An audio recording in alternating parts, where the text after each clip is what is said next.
Hello students, last video में हमने आपको पादपों में पोषण कैसे होता है, पोषण क्या है, पोषण की कितनी विधियां हैं, पोषण के आधार पर जीव कितने प्रकार के होते हैं, इन सभी बिंदुओं पर आपसे चर्चा की। सबसे पहले हमने आपको बताया था पोषण क्या है। हमने आपको बताया कि सभी जीव अपनी वृद्धि, जनन एवं जीवन चक्र को, सभी जीव अपनी वृद्धि को, अपने जनन और जीवन चक्र को पूरा करने के लिए जिन पदार्थों को बाहर से क्या करता है, ग्रहण करता है, उसे क्या कहा जाता है, उसे सजीवों का पोषण कहा जाता है। मैंने आपको बताया था पोषण के आधार पर जीव जो होते हैं वो दो प्रकार के होते हैं। एक होते हैं स्वपोषित और दूसरे होते हैं परपोषित।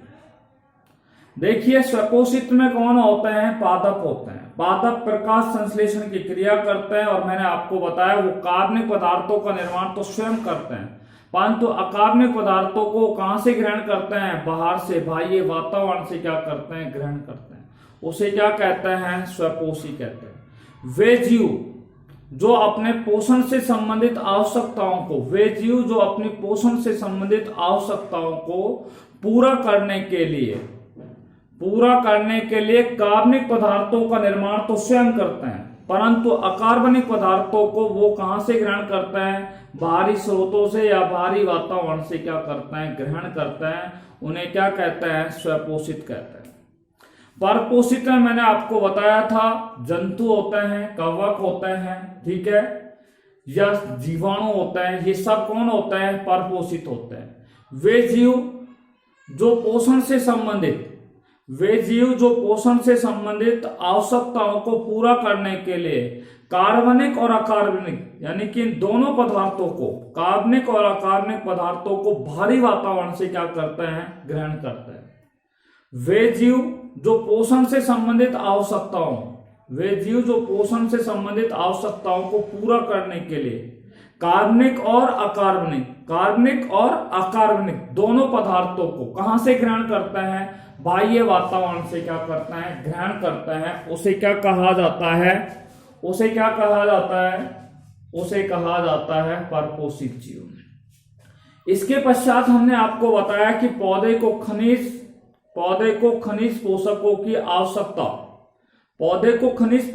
की आवश्यकता को जानने के लिए विभिन्न प्रकार के वैज्ञानिकों ने विभिन्न विधियां दी हैं, जिनमें मैंने आपको 3 विधियां बताई थी। पादप वाष्प विश्लेषण विधि, एनालिसिस ऑफ प्लांट एश, दूसरा मैंने आपको बताया था जल संवर्धन प्रयोग, वाटर कल्चर एक्सपेरिमेंट, और तीसरा है बालू संवर्धन प्रयोग, सैंड कल्चर एक्सपेरिमेंट। सबसे पहले मैंने आपको बताया था पादप वाष्प विश्लेषण। उसको हम शॉर्टली आपको मैंने बताया है कि ताजे पौधे को, ठीक है, ओवन के अंदर 1 से 2 दिन तक, ताजे पौधे को ओवन के अंदर 1 से लेकर के 2 दिन तक 70 से 80 डिग्री सेल्सियस पर उस पौधे को ओवन में रखा जाता है, अर्थात उसे गर्म किया जाता है, और गर्म करने पर उस पौधे में उपस्थित जो जल होता है वो वाष्पित हो जाता है। जल वाष्पित होने के पश्चात जो शेष बचा हुआ भाग होता है उसको तौल करके पौधे का क्या ज्ञात किया जाता है? शुष्क भार ज्ञात किया जाता है, ठीक है। पौधे में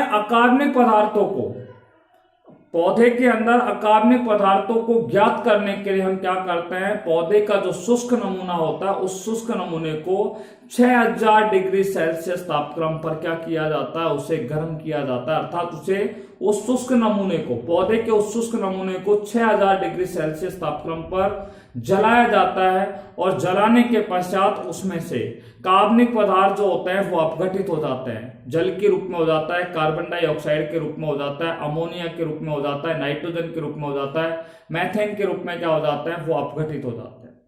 तथा जो शेष पदार्थ बचता है उस शेष पदार्थ को क्या कहते हैं? पादप भस्म कहते हैं।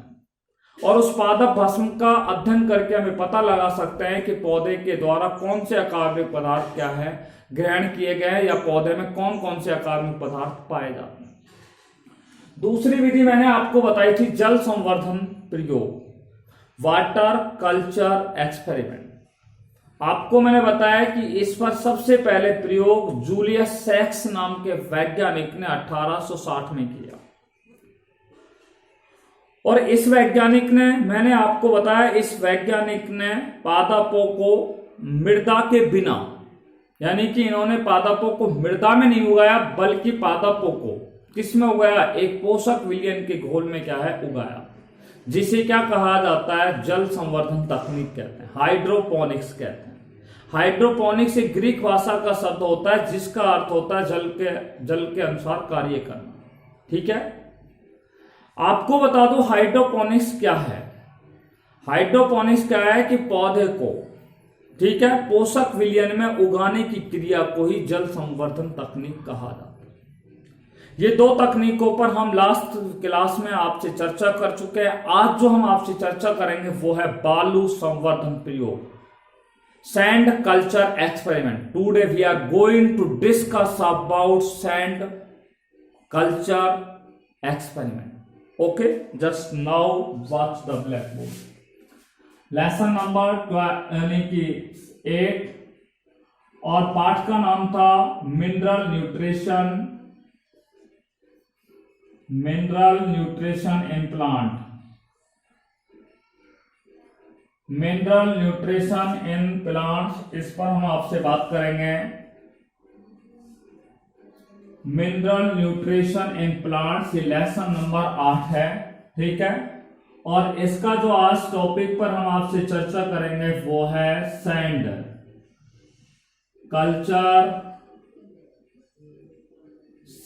Culture experiment. ठीक है, हिंदी में बोलते हैं बालू संवर्ध प्रयोग। बालू संवर्ध प्रयोग पर आपसे हम चर्चा करने जा रहे हैं। देखिए बालू संवर्ध प्रयोग क्या है। देखिए इस विधि के अंदर क्या किया जाता है कि जो पौधा होता है उसको शुद्ध बालू के अंदर उगाया जाता है। अब बालू तो शुद्ध हो ही नहीं सकती, आप जानते हो। बालू संवर्ध प्रयोग में क्या है कि पौधे को शुद्ध बालू के अंदर, शुद्ध रेत के अंदर क्या है, उगाया जाता है। शुद्ध बालू या रेत में क्या है, उगाया जाता है। पर रेत या बालू शुद्ध होती नहीं है, क्योंकि उसके अंदर विभिन्न प्रकार के खनिज तत्व उसमें क्या है, मिले हुए होते हैं। इसलिए बालू को शुद्ध करने के लिए हम क्या करते हैं, सर्वप्रथम जो हमारे पास बालू है, ये बालू है या जो भी रेत है, बालू कोई हम क्या बोलते हैं, रेत बोलते हैं, एक ही बात है, बालू बोलते हैं या रेत बोलते हैं। तो उस बालू को हम क्या करते हैं, हाइड्रोक्लोरिक अम्ल होता है, बालू को क्या करते हैं, हाइड्रोक्लोरिक अम्ल से धोते हैं। जब बालू को हाइड्रोक्लोरिक अम्ल से धोया जाता है, ठीक है, तो ये बालू कैसी हो जाती है, निर्जमीकृत हो जाती है। बालू कैसी हो जाती है, निर्जमीकृत हो जाती है, अर्थात बालू में उपस्थित जो खनिज तत्व होते हैं, बालू में उपस्थित खनिज तत्व होते हैं वो क्या हो जाते हैं, नष्ट हो जाते हैं। बालू में उपस्थित खनिज तत्व क्या हो जाता है, नष्ट हो जाता है। अब बालू में देखो खनिज तत्व तो हमने नष्ट कर दिया, परंतु अभी ये बालू कैसी है, अशुद्ध है, शुद्ध नहीं है। शुद्ध कब होगी, जब बालू में से क्या निकाल दिया जाएगा, हाइड्रोक्लोरिक अम्ल को क्या कर दिया जाएगा, हटा दिया जाएगा। ठीक है, अब इस निर्जमीकृत जो रेत होती है या बालू होती है, इसमें कोई खनिज नहीं होता है, नहीं होता है।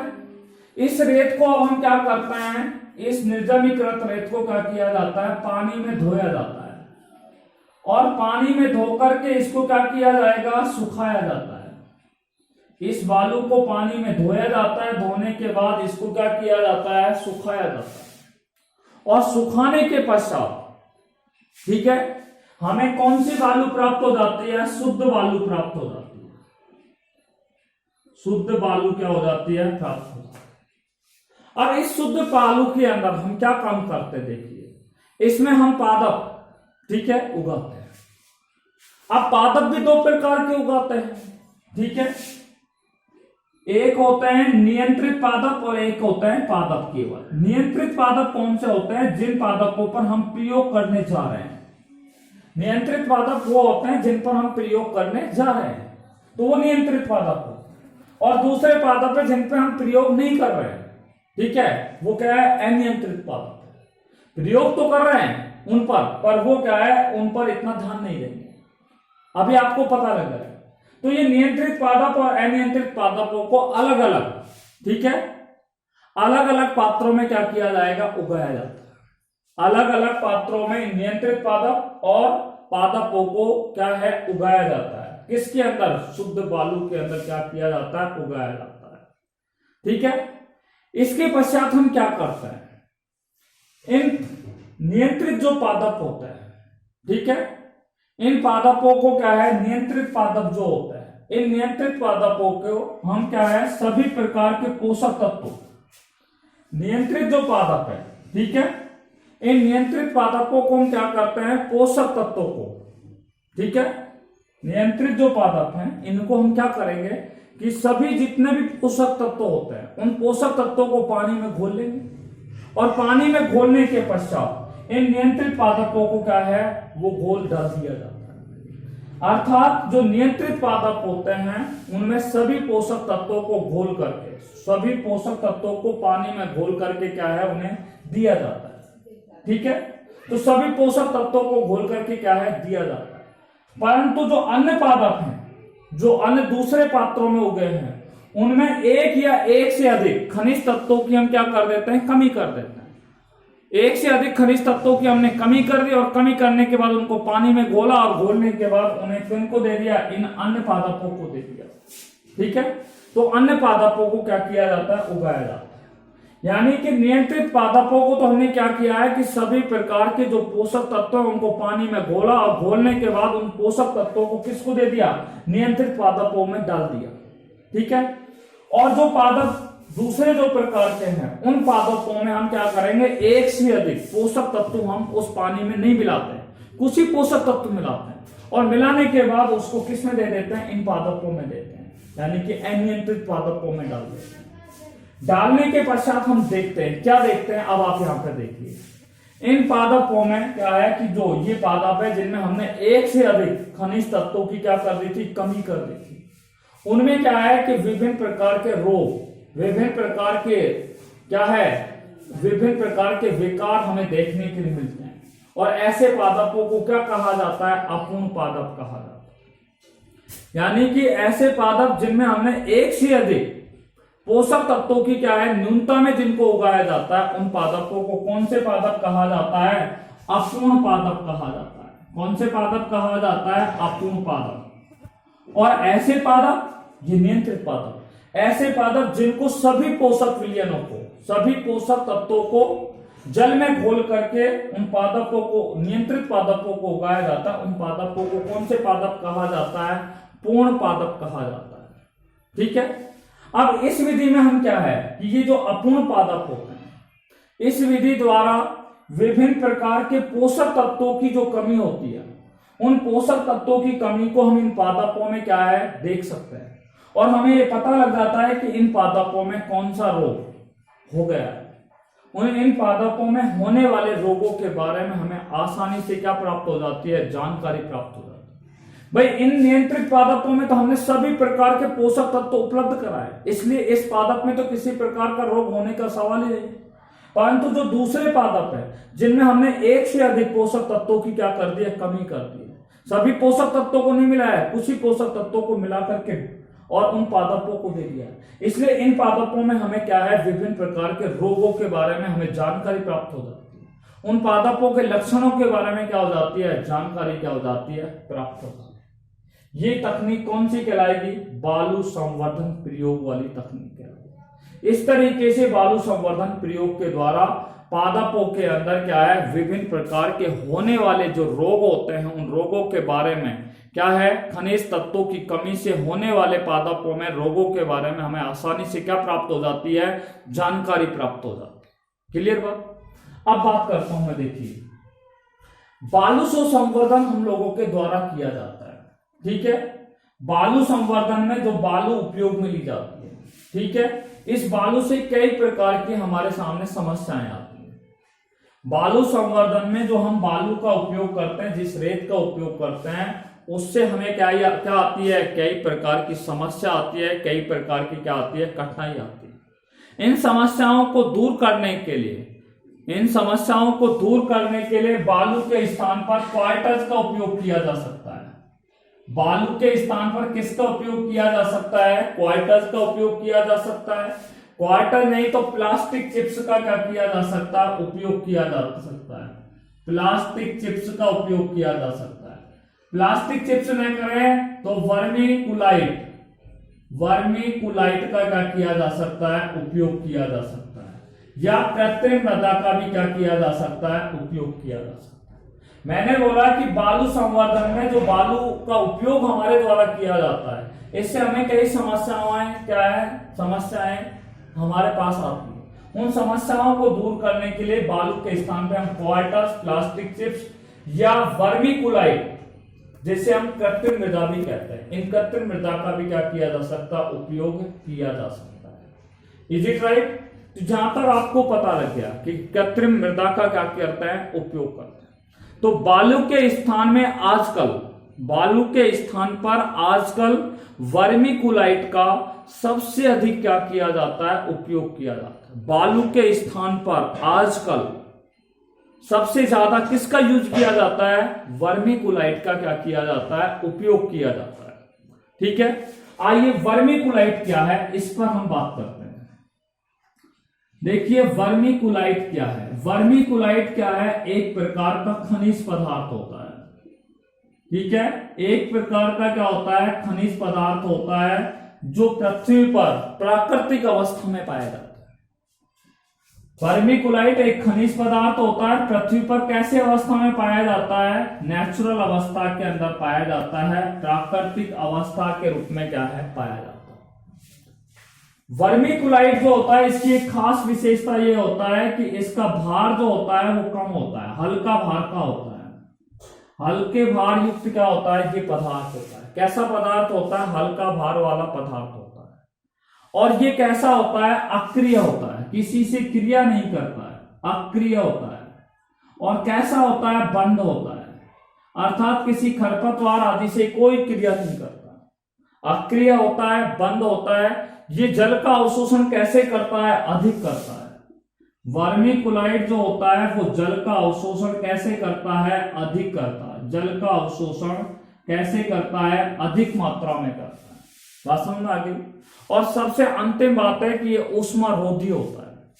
कैसा होता है, ऊष्मारोधी भी होता है। ठीक है, ये क्या है, इस वर्मी कुलाइट की क्या है, विशेषता है। आपसे पूछा जाए कि वर्मी कुलाइट की क्या विशेषताएं होती है, तो वर्मी कुलाइट आपको मैंने बताया एक खनिज पदार्थ होता है, जो पृथ्वी पर प्राकृतिक अवस्था में पाया जाता है, जिसका भार हल्का होता है, यानी कि लाइट वेटेड होता है, इनएक्टिव फॉर्म होता है, बंद होता है, स्टेराइल होता है, जल अवशोषण की क्षमता जिसमें अधिक पाई जाती है, ऊष्मारोधिता का जिसके अंदर क्या पाया जाता है, गुण पाया जाता है। देखिए वर्मी कुलाइट जो खनिज होता है, इसे क्या किया जाता है, विशेष प्रकार की भट्टियां होती हैं। वर्मी कुलाइट को विशेष प्रकार की भट्टियों में लगभग 2000 डिग्री सेल्सियस तापक्रम पर 2000 डिग्री सेल्सियस तापक्रम पर क्या किया जाता है, गर्म किया जाता है। और गर्म करके क्या किए जाते हैं, हमें उत्पाद प्राप्त होता है। क्या प्राप्त किए जाते हैं, उत्पाद प्राप्त किए जाते हैं। वर्मी कुलाइट को 2000 डिग्री सेल्सियस तापक्रम पर विशेष प्रकार की भट्टियों में गर्म करके उससे क्या प्राप्त किए जाते हैं, उत्पाद प्राप्त किए जाते हैं। देखिए आपसे कई बार पूछ लिया जाता है कि वर्मी कूलोपोनिक्स क्या है। वर्मी कूलोपोनिक्स, वर्मी कूलोपोनिक्स क्या है, ये कई बार बोर्ड एग्जाम्स में पूछा जा सकता है। वर्मी कूलोपोनिक्स एक ही शब्द है, पर हम इसको थोड़ा सा गैप लेकर के बोल रहे हैं, वर्मी कूलोपोनिक्स।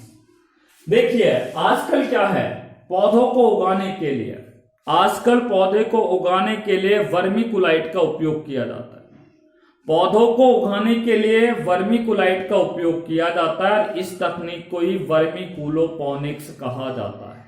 क्या कहा जाता है? वर्मीकूलोपोनिक्स कहा जाता है। बालू संवर्धन प्रयोग हमारा समाप्त हुआ। हमने आपको बताया कि इस विधि के अंदर सबसे पहले बालू, ठीक है, का उपयोग किया जाता है। बालू के अंदर पौधों को क्या है? उगाया जाता है। परंतु शुद्ध बालू के अंदर पौधों को क्या किया जाता है? उगाया जाता है। बालू शुद्ध हो नहीं सकती, इसलिए सर्वप्रथम बालू को क्या है? हाइड्रोक्लोरिक अम्ल से निर्जमीकृत किया जाता है, जिससे उस बालू में उपस्थित खनिज तत्व क्या हो जाते हैं? नष्ट हो जाते हैं। नष्ट होने के पश्चात उस बालू को पानी में धोकर के सुखाया जाता है। सुखाने के बाद जो शुद्ध बालू प्राप्त हो जाती है, उस शुद्ध बालू में नियंत्रित पादप वो होते हैं जिन पर हम प्रयोग करने जा रहे हैं, और दूसरे होते हैं अनियंत्रित पादप जिन पर हम प्रयोग कर तो रहे हैं। ठीक है, नियंत्रित जो पादप होते हैं उन पर क्या है कि सभी प्रकार के खनिज पोषक तत्वों को जल में घोल करके, ठीक है, पादपों को क्या किया जाता है? उपलब्ध कराया जाता है। ठीक है, परंतु जो अनियंत्रित प्रकार के पौधे होते हैं, जो अलग पात्रों में उगे हुए होते हैं, उन पादपों को हम क्या काम करते हैं? कुछ खनिज तत्वों की क्या कर देते हैं? कमी कर देते हैं। कुछ खनिज तत्वों की कमी करने से, ठीक है, उन पादपों में, ठीक है, उन पादपों को अपूर्ण पुष्प पादप कहते हैं, और उन पादपों में विभिन्न प्रकार के रोगों के बारे में, उन पादपों में उत्पन्न होने वाले विभिन्न प्रकार के रोगों के बारे में हमें क्या प्राप्त होती है? जानकारी प्राप्त होती है। ठीक है, बालू संवर्धन में प्रयुक्त क्या है? बालू का उपयोग किया जाता है। परंतु ये बालू संवर्धन में जो बालू का उपयोग किया जाता है, इससे कई प्रकार की समस्याएं आती हैं। उन समस्याओं का निवारण करने के लिए, उनको दूर करने के लिए क्वार्टर्स का उपयोग किया जाता है, या प्लास्टिक चिप्स का उपयोग किया जाता है, या वर्मीकुलाइट का उपयोग किया जाता है, या कृत्रिम मृदा का क्या किया जाता है? उपयोग किया जाता है। ठीक है, मैं अब आपको बात कर रहा हूं कि वर्मीकुलाइट क्या है। वर्मीकुलाइट एक प्रकार का खनिज पदार्थ होता है जो प्राकृतिक अवस्था में पृथ्वी पर पाया जाता है। इसका भार कैसा होता है? हल्का होता है, लाइट वेटेड होता है, अक्रिय होता है, बंद होता है, जल अवशोषण की क्षमता इसमें अधिक होती है। ऊष्मारोधिता का गुण कैसा होता है? इसमें ऊष्मारोधिता का गुण पाया जाता है। वर्मीकुलाइट को 2000 डिग्री सेल्सियस तापक्रम पर जब किसी विशेष प्रकार की भट्टी में गर्म किया जाता है तो क्या प्राप्त होता है? उत्पाद प्राप्त किए जाते हैं। इसी के साथ बालू संवर्धन प्रयोग हमारा कंप्लीट हुआ। Sand culture experiment. आज जो हम आपसे चर्चा करने जा रहे हैं वो है पौधे के अनिवार्य पोषक तत्व। पौधे के अनिवार्य पोषक तत्वों पर आपसे बात करने जा रहे हैं।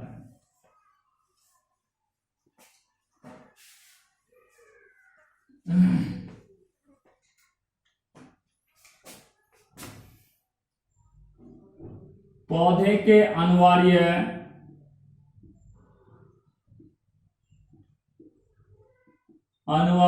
पोषक तत्व।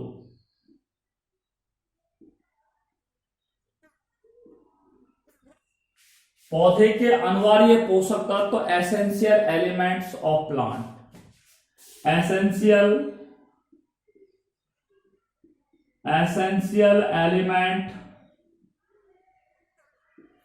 एलिमेंट्स ऑफ प्लांट, पौधे के अनिवार्य पोषक तत्व। ठीक है, देखिए ये एक पौधा है, ठीक है,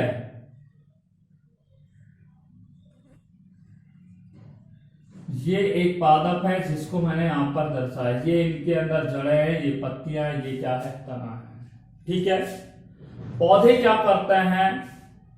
अकार्बनिक तत्वों, पौधे जो होते हैं वो अकार्बनिक तत्वों को कहां से ग्रहण करते हैं? मृदा से ग्रहण करते हैं। पौधे कौन से तत्वों को ग्रहण करते हैं? अकार्बनिक तत्वों को कहां से ग्रहण कर रहे हैं? मृदा से क्या करते हैं? ग्रहण करते हैं। ठीक है, या मृदा से प्राप्त करते हैं।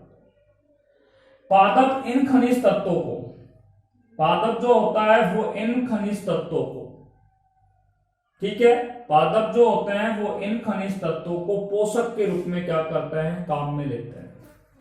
पादप इन खनिज तत्वों को किसके रूप में काम में लेते हैं? पोषण के रूप में क्या लेते हैं? काम में लेते हैं, जिसे हम क्या कहते हैं? खनिज पोषण कहते हैं।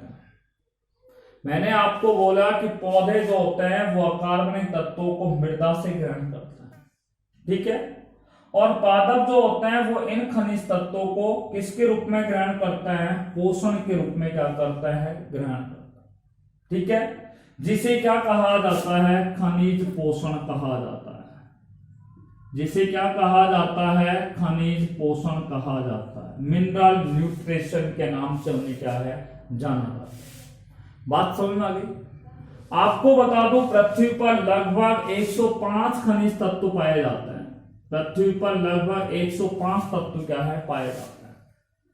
ठीक है, पृथ्वी पर कितने खनिज तत्व पाए जाते हैं? 5, 105।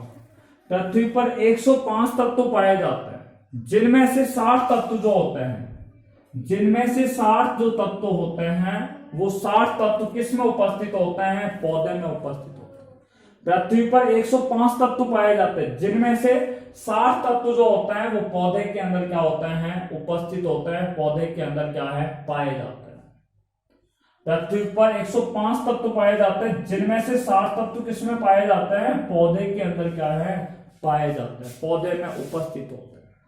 परंतु ये सभी जो तत्व होते हैं, ये सभी जो 60 तत्व होते हैं, ठीक है, सभी जो 60 तत्व रहते हैं, या ये जो जितने भी तत्व होते हैं, सभी तत्व उन पौधों के लिए क्या है? आवश्यक नहीं होते। ये सभी तत्व जो होते हैं वो पौधे के लिए आवश्यक नहीं होते। ठीक है, अर्थात कुछ ही तत्व जो होते हैं वो पौधे के लिए कैसे होते हैं? आवश्यक होते हैं। इसलिए मैं आपको बता दूं, पौधे के अनिवार्य पोषक तत्व जो होते हैं, पौधे के अनिवार्य पोषक तत्व होते हैं, वो कितने प्रकार के होते हैं? 2 प्रकार के होते हैं। पौधे के अनिवार्य पोषक तत्व कितने प्रकार के होते हैं? 2 प्रकार के होते हैं। एक मैं आपको बता देता हूं कौन सा। पहला होता है अनिवार्य पोषक तत्व, अनिवार्य पोषक तत्व, और दूसरा होता है अनावश्यक पोषक तत्व, अनावश्यक पोषक तत्व। ठीक है, अनिवार्य पोषक तत्व जिसको बोलते हैं एसेंशियल एलिमेंट, एसेंशियल एलिमेंट, और दूसरे को बोलते हैं non essential element. Non essential element के नाम से इन्हें क्या है? जाना जाता है। पौधे के अनिवार्य पोषक तत्व 2 होते हैं, एक अनिवार्य पोषक तत्व और दूसरे होते हैं अनावश्यक पोषक तत्व। ठीक है, सबसे पहले बात कर रहे हैं अनिवार्य पोषक तत्वों के बारे में। देखिए, पोषक तत्व ऐसे होते हैं जो पौधे की वृद्धि में सहायक होते हैं, पौधे की जनन की क्रिया में सहायक होते हैं, पौधे की उपापचय क्रियाओं में सहायक होते हैं, पौधे के विकास में सहायक होते हैं, पौधे के जीवन चक्र को पूरा करने में सहायक होते हैं। ऐसे तत्वों को क्या कहते हैं? अनिवार्य पोषक तत्व कहते हैं। क्या कहते हैं? अनिवार्य पोषक तत्व कहते हैं। देखिए, मैं आपको बता दूं कौन से ऐसे तत्व हैं जो पौधे के लिए आवश्यक होते हैं। देखिए, बोरॉन है, कार्बन है, हाइड्रोजन है, ऑक्सीजन है, नाइट्रोजन है, फास्फोरस है, सल्फर है, क्लोरीन है, ठीक है, मैग्नीशियम है, कैल्शियम है, पोटेशियम, ठीक है, पोटेशियम के बाद आता है Fe है, Mn है, MO है, निकिल है, कॉपर है और जिंक है। देखिए, टोटल तत्व कितना हो गया है? 1 2 3 4 5 6 7 8 9 10 11 12 13 14 15 16 और 17। इसका मतलब ये अनिवार्य पोषक तत्वों की संख्या कितनी होती है? 17 होती है। ये अनिवार्य पोषक तत्व जो होते हैं, ये तत्व पौधे की वृद्धि, विकास, जनन और जीवन चक्र को पूरा करने के लिए क्या होते हैं? आवश्यक होते हैं। ऐसे तत्वों को अनिवार्य पोषक तत्व कहते हैं। परिभाषा क्या निकल गई? ऐसे पोषक तत्व जो पौधे की वृद्धि, ऐसे पोषक तत्व जो पौधे की वृद्धि एवं विकास के लिए क्या होते हैं? आवश्यक होते हैं। पौधे की वृद्धि और विकास के लिए आवश्यक होते हैं, ऐसे तत्वों को अनिवार्य पोषक तत्व कहा जाता है। ऐसे तत्व जो पौधे की वृद्धि एवं विकास के लिए क्या होते हैं? आवश्यक होते हैं, उन्हें अनिवार्य पोषक तत्व कहते हैं। और अनिवार्य पोषक तत्वों की संख्या कितनी होती है? 17 होती है। कौन कौन से होते हैं? Boron, carbon, hydrogen, oxygen, nitrogen, phosphorus, sulphur, chlorine, magnesium, calcium, potassium, लोहा, iron, manganese, molybdenum, nickel, copper और जिंक, ये सारे अनिवार्य पोषक तत्व होते हैं। अब मैं बात करता हूं अनावश्यक पोषक तत्व। ठीक है, इन अनिवार्य पोषक तत्वों के अलावा, अनिवार्य पोषक तत्वों के अलावा, ठीक है, अन्य जो तत्व होते हैं, अनिवार्य पोषक तत्वों के अलावा जो अन्य तत्व होते हैं, उनको कौन से तत्व कहा जाता है? अनावश्यक पोषक तत्व कहते हैं। मैंने अभी आपको बताया, ध्यान से सुना हो तो, मैंने बोला कि पृथ्वी पर लगभग 105 तत्व पाए जाते हैं, जिनमें से 60 तत्व किसमें उपस्थित होते हैं? पौधे में उपस्थित होते हैं। इन 60 में से 17 तत्व जो होते हैं वो पौधे के लिए क्या होते हैं? अनिवार्य होते हैं। इसलिए ऐसे तत्व जो पौधे की वृद्धि और विकास में सहायक होते हैं वो अनिवार्य पोषक तत्व होते हैं। बाकी जो शेष बचे हुए 43 जो तत्व हैं, वो वो जो शेष बचे हुए तत्व हैं, उन्हें कौन से तत्व कहा जाएगा? अनावश्यक पोषक तत्व कहते हैं। अर्थात अनिवार्य पोषक तत्वों के अलावा शेष बचे हुए जो तत्व होते हैं उन्हें क्या कहा जाता है? अनावश्यक पोषक तत्व कहा जाता है। अनावश्यक पोषक तत्व कहा जाता है। देखिए, हमने बात कर ली है पौधे के अनिवार्य पोषक तत्व दो प्रकार के होते हैं, अनिवार्य पोषक तत्व और अनावश्यक पोषक तत्व। अब हम आपसे बात करने जा रहे हैं, नेक्स्ट टॉपिक है हमारे लिए, कई बार एग्जाम में पूछ लिया जाता है, और वो क्या है? अनिवार्य तत्वों की अनिवार्यता। अनिवार्य तत्वों की अनिवार्यता के निर्धारण के मापदंड। ठीक है, देखिए